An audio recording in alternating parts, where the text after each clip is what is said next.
দুধের স্বাদ যেন ঘোলেই মেটাতে হলো প্রেসিডেন্ট ট্রাম্পকে। শান্তিতে নোবেল পুরস্কার না পেলেও এবার ফিফার শান্তি পুরস্কার পেয়েই মহা খুশি মার্কিন প্রেসিডেন্ট ডোনাল্ড ট্রাম্প।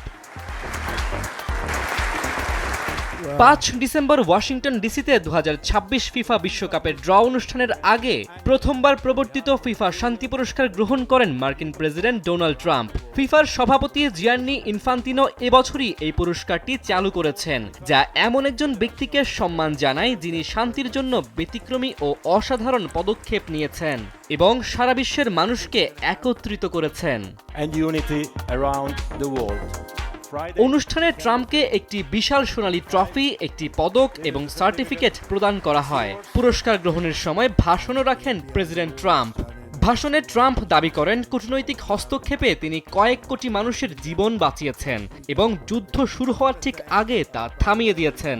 তিনি এই সম্মানকে জীবনের অন্যতম সেরা সম্মান বলেও উল্লেখ করেন। পরবর্তীতে মেক্সিকোর প্রেসিডেন্ট ক্লদিয়া শেইনবাম এবং কানাডার প্রধানমন্ত্রী মার্ক কার্নির সাথে ট্রাম্প ড্রয়ের আনুষ্ঠানিক উদ্বোধন করেন।